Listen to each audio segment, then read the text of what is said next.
Well, you cut us again because this is our breakfast for week 2. And this is muffins, and this is donuts, and this is just not good stuff for you, right? No, not at all. But, you know, a lot of people in America are eating this for breakfast. I'm Francisco Aguirre from The Office Pile, and I'm ashamed to say this is what we're having for breakfast today. But instead of this, we're going to have... The green Kale-Aid is what we're making today. You're doing this interventions, you know. Every Friday you're doing interventions. You come in, you take away the bad things that we're doing, and boom, there it is. And I can't wait to see how it affects you guys. So here we are. Are we ready to get going? Rock and roll. Okay, so today as a liquid base, we're using coconut water. Now, your liquid base can be completely up to you, whatever you have on hand. I don't want you to think, oh, at home I don't have coconut water, so I'm not going to make my smoothie today. But I just want to throw out another option for you. Coconut water is extremely hydrating. It replenishes your electrolytes. Make sure that you get a very pure form of coconut water. If you can get raw processed rather than heated or pasteurized, that's ideal. So you can get all the nutrients from it. Okay, so again, we're making this, the green Kale-Aid for one person, just one serve. I'm filling it up to line 1, which is equivalent to 1 cup of coconut water. And I am going to use some spinach today again, because again, you can't taste it, so why not throw some in? We got a big handful of organic fresh spinach. And I noticed you put the liquid first always, right? Yep, we're putting the liquid first because I like to fill it up to 1 line before I have all the ingredients in, then it'd be hard to tell what's 1 cup. Great. So it's just easier, I don't have to have measuring cups on hand. All right, now we got some kale. If you guys haven't heard of kale, this is a dark leafy green that's very good for you. So there's different types of kale. When you go to the store, you might see a dinosaur kale, which is darker green, kind of thinner. This is a curly kale, and I prefer using that in my smoothies, but use whatever you can find. Now when you use kale, you don't want to use a bunch because it is quite bitter and earthy. So I just take a little, a couple sprigs off like this and then drop it in, okay? Now it's important that we counteract that bitterness. Remember last week we counteracted the bitterness of the broccoli with some almond butter. Today we're going to use lemon. Lemon is perfect to complement the kale, all right? So you can do a big squeeze of lemon like that. I would say take half a lemon and just squeeze it in.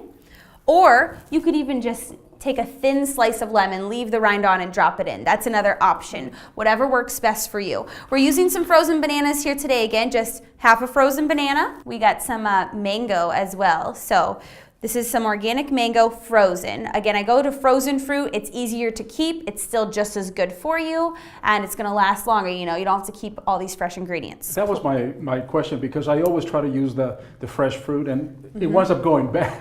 Yes. Once I get to use it, so and then you waste the money. It discourages me from doing this, what you're doing right now. Right. So frozen fruit is a great go-to, and then fresh greens, you just have to buy those once a week, right? So I have about, I'm going to use half a cup of frozen mango, and it's a handful, just kind of wing it. And again, these recipes can be completely tweaked to your preference. So I am going to use another little teaspoon of raw honey because we have a mixed crowd here today, and feel free to omit that. I mean, again, we had some people that already had these muffins today. They have that sweetness in their mouth, so yes, we're gonna help them. Now, raw honey, by the way, is very good for you. It actually helps stabilize your blood sugar levels. It's known for vitality and skin, so it is great for you. Make sure it's raw, not heat processed, okay? So, and then I'll use a little bit of ice.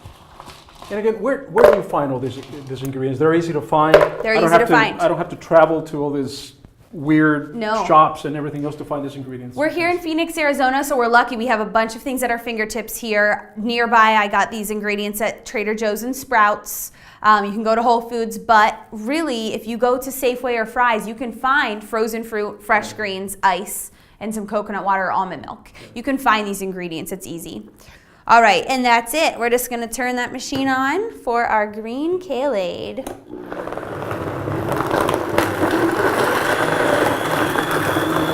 And so here's where I would look at it and say, okay, well, do I kind of want a thicker smoothie, a more icy smoothie? You could throw in some more ice or some more frozen fruit and just kind of find what texture you like the best. And I'm looking to see that all that kale gets blended up. If you have pieces of kale left in there, you're going to taste it.